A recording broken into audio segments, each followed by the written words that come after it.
Welcome to our channel. Get ready for a collection of incredible stories that will send shivers down your spine. If you love mystery and horror, don't forget to like this video and subscribe to the channel. It really helps us bring you more thrilling content. Now, turn off the lights, get comfortable, and let's dive into the stories. You, my friend, are neither the first type nor the second. You didn't have the nerve, the clarity, the composure, call it whatever you want, to answer yourself in the car. But at the last moment, right before we entered, you finally decided to ask. You're in my least favorite category. Unfortunately, the largest one. And we're here to answer your questions. To help you come to terms with this. But let's be honest, you get why we'd rather avoid it when we can, right? Not exactly a fun job, is it? He gave an awkward little chuckle and glanced at his partner. The second guest didn't share his amusement. With a grim expression, he simply said, "We'll take the stairs." And without stopping at the elevators, he walked further down the corridor. Philip figured his companion must not have finished explaining everything yet. That would take time. "Now will you finally tell me who you are?" he asked, addressing them both. "Haha," chuckled the one walking in front. "I think you already know who we are." "You're telling me?" Yes, we're telling you," his companion playfully mimicked him. "Come on, strain your brain, figure it out." "Who are we, huh? Think harder." "Are you, something like death?" Philip asked uncertainly. Something like," scoffed the one already turning toward the staircase. "Are you, death itself?" Philip asked cautiously. "Death, not death." "Let me reveal a little secret, death doesn't exist," the guest said and laughed sincerely. "Sounds strange, given the circumstances, right?" "He means," the second guest began. "I mean that death, as people imagine it, a scythe-wielding hag or a young maiden whose face twists into a beastly grin in an instant, doesn't exist. Death, or rather the transition, is just a situation. An inanimate, mindless coincidence of events. But I'm not being entirely precise, they had already reached some floor and entered a hallway. Some, because Philip hadn't counted the levels they had passed. In a way, we could be called death. Right, partner? Somewhere, we're even officially registered as such on paper, he smirked, addressing the second guest. But why do I say that death is inanimate? You might ask. After all, here we are before you. I'll repeat myself, the very fact of death doesn't happen by anyone's will, believe me. It's a process, an event that often occurs spontaneously, sometimes not. But it always happens by itself. Without anyone's knowledge or intervention. You don't have a book of fate or a predetermined time. In this matter, only simple biology rules, or, as in your case, just the basic laws of mechanics. They turned a corner and, after passing a stairwell, entered another wing where the presence of people was already noticeable, as the lights were on. But Philip quite reasonably assumed that the appearance of two men in fishermen's suits, one leading a patient by the arm, would likely go unnoticed. So, the guest continued. The final note itself is faceless. Neither alive nor dead. It is merely a fact. We are another matter. But we don't influence anything. We simply come and go when called.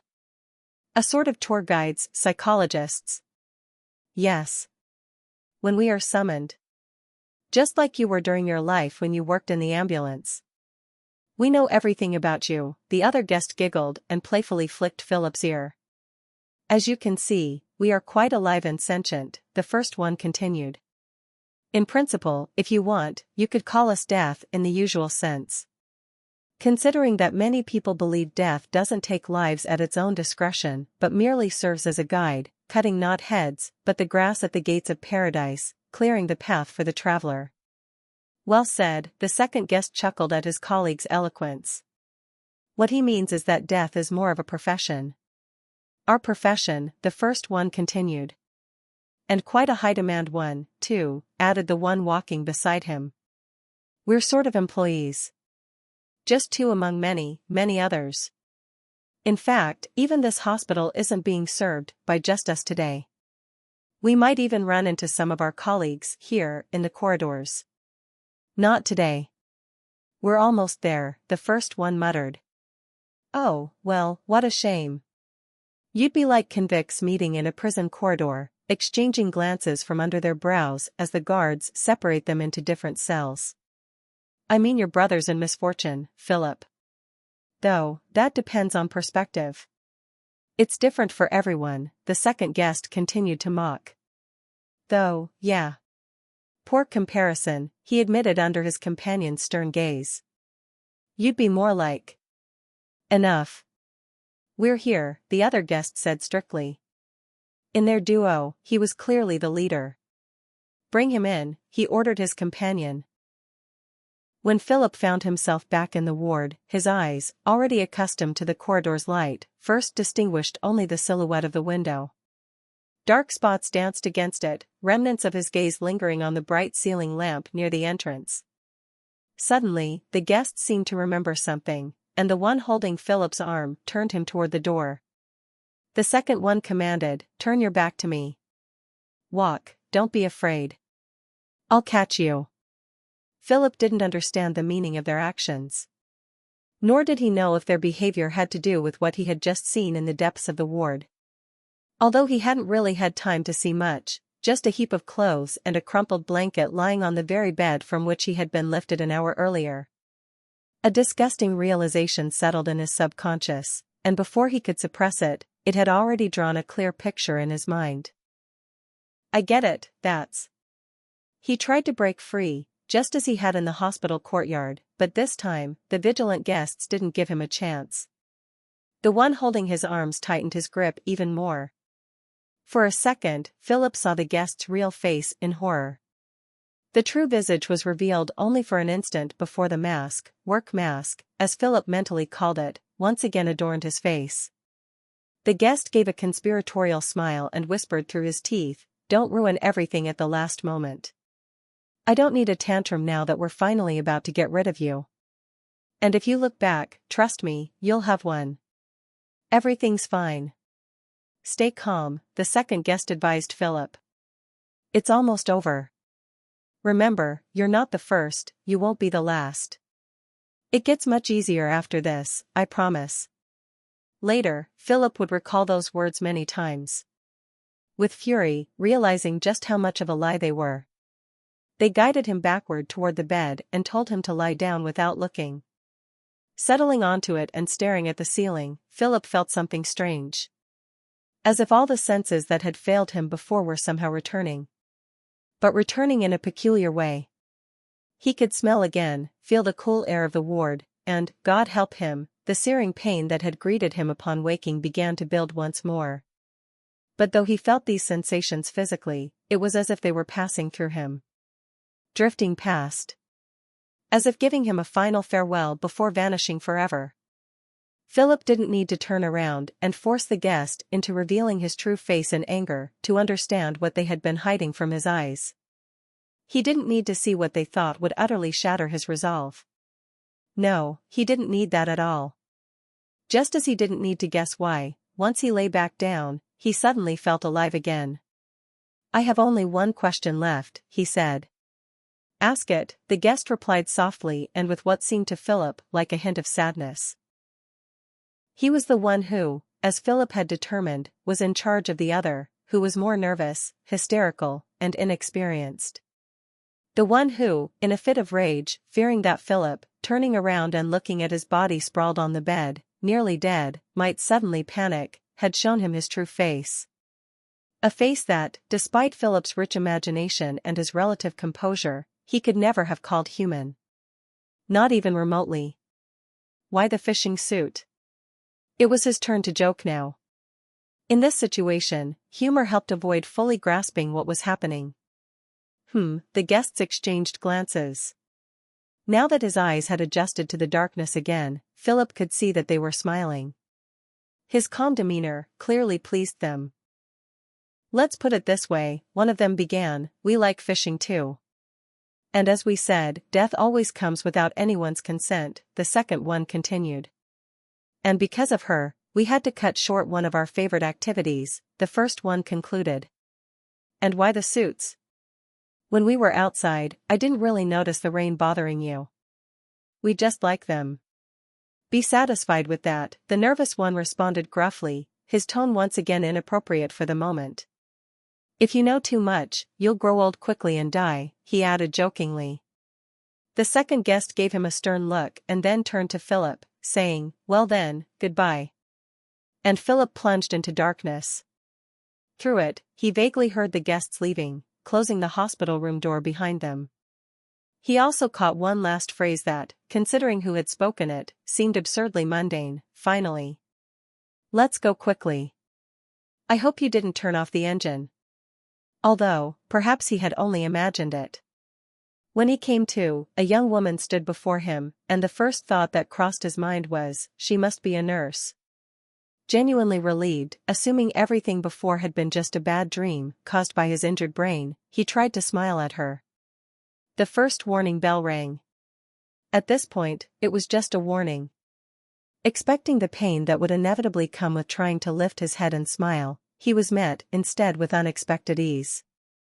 The pain did not return. The second warning bell was more of a full-blown alarm. He had no trouble sitting up and leaning against the back of the bed. A sense of déjà vu washed over him, the pain was gone. This was immediately followed by a wave of immense relief as he considered the possibility that he had been unconscious for quite some time and that his injuries had healed. But that thought quickly began to fade, proving itself too flimsy, bringing him only a fleeting moment of hope before dissolving into uncertainty. Then came the next alarming sign. He took a closer look at the woman standing before him. She was dressed in a strict pantsuit of an indistinct dark color, nothing like a nurse's uniform.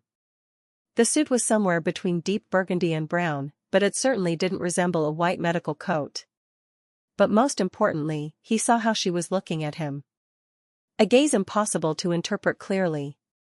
It seemed to express nothing at all, which only made its directness all the more unnerving. That was the kind of look a mentally unstable person might give, someone lacking the social reflexes to break eye contact or lighten the atmosphere to end a prolonged silence. At the same time, something about it felt animalistic. Again, its dull directness, but also an unhealthy intensity. Something in it was watchful, greedily studying him. Philip thought it was the kind of gaze a dog might have when its owner, training it, placed a piece of meat between them and forbade it from approaching. And the dog, displaying obedience, studied his reaction, waiting to see if the command no would be reinforced, or if the owner would finally let it eat what it had been enduring and waiting for. At last, the woman, who was definitely not a nurse, Philip had figured that out by now, spoke. And with her words came the final, deafening bell, shattering any lingering illusions and erasing Philip's last hopes. I assume everything has already been explained to you. You're quite calm. That's good. A sheet of paper appeared in her hands, seemingly out of nowhere, and she handed it to him. This is yours. Take it. I haven't really woken up, have I? Philip asked, taking the paper. What? I said, I haven't woken up, right? Realizing what he meant, she exhaled sharply and straightened up. It was clear she had expected him to have already moved past this stage. She had assumed he was ready. But evidently, he would still require some time. And that clearly annoyed her. I mean, I woke up, yes. But not where I would have liked to. Am I right? I don't know where you would have liked to wake up. Though I have a guess, of course. But trust me, you woke up exactly where you needed to. Just say it straight. I swear I won't ask anything else. I am surprisingly prepared for what you call necessary. Just tell me, I'm dead, aren't I? Completely and irrevocably. Dead as can be, right? At his words, she rolled her eyes in irritation. Or is this something like, dead as can be? Completely and irrevocably. Got it, she interrupted. You weren't expecting to be coddled here, were you? Especially considering you're negative. Negative? What does that mean? To be honest, when he first caught her gaze and the thoughts of her being a nurse dissolved in his mind, he had already mentally prepared himself. Apparently, the guest's work had done its job. Yes, he had steeled himself, believing that things couldn't get any worse. But now, after hearing the mysterious term negative, new disturbing thoughts began swirling in his head. He really didn't like the way she had said that word, coldly, without a hint of warmth, with a barely perceptible note of disgust, and, most unsettling of all, with an air of disapproval. "You'll find out." "Let's go," she said. "And if I don't?" Philip decided to be defiant. Her glance was enough to crush that defiance in an instant. A heavy, commanding, slightly mocking gaze, as if daring him to try and see what would happen. Philip suddenly recalled the guest's face. His real face. The one he had revealed in a fit of anger. She turned and walked toward the exit. Philip followed her. Moving easily, for obvious reasons, not feeling any pain. As he left the room, he cast one last glance at it.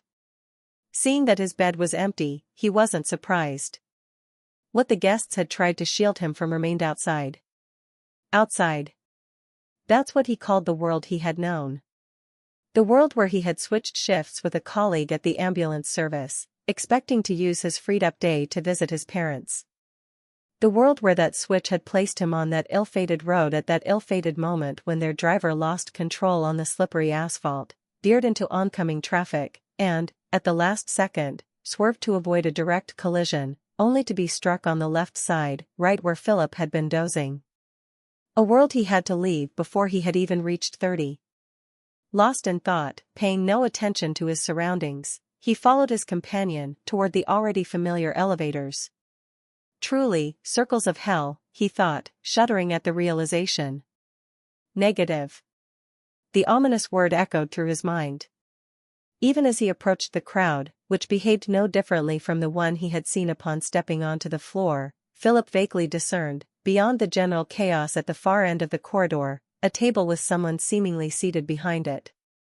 And judging by appearances, that someone did not seem to belong to the ranks of the patients.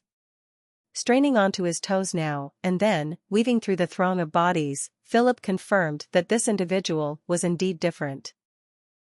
Calm and emotionless, he sat at the table, slightly leaning back in his chair, yet appearing utterly focused. His attire was simple. Or rather, it was not typical of a hospital setting. Unless, of course, he was a patient's relative who had forgotten to put on a hospital gown. But clearly, he was no one's relative. That was beside the point. His pale yellow knitted vest, worn over a gray shirt, stood out against the white hospital pajamas swarming around him, those lifeless garments draped over people who, not too long ago, had still been alive. His appearance was striking. Though later, Philip would find himself unable to recall it in detail. At first glance, he seemed young. Yet the closer Philip got, the more he began to doubt this. Eventually, he would decide that the man's age defied precise determination and that his youthful appearance was merely a parody, masking something unknown beneath. Dear friends, thank you for joining us on this journey. If you enjoyed this dive into the realm of the unknown, please hit that like button, subscribe to our channel, and tap the notification bell so you won't miss the next video. More mysteries, more magic, and unexpected discoveries await. Together, we'll unravel every last enigma.